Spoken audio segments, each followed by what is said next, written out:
Society of Organizations. Tie to perform is precisely that. ECB is autonomous and specialized, informed only by its own narrow I. Who will take care of the common good? Who will define it? Mission and vision, its own narrow values, and not by any consideration of society and community. Therefore, we come back to the old and never resolved problem of the pluralistic society: who takes care of the common good? Who defines it?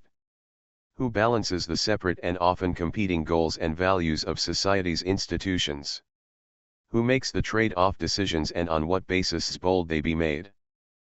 Medieval feudalism was replaced by the unitary sovereign state precisely because it could not answer these questions.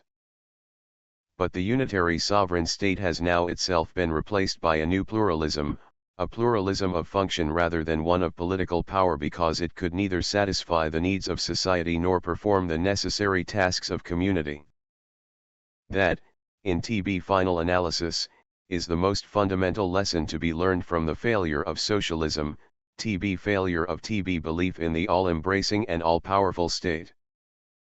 The challenge that faces us now, and especially in TB developed, free market democracies such as the United States, is to make the pluralism of autonomous, knowledge-based organizations redound both to economic performance and to political and social cohesion.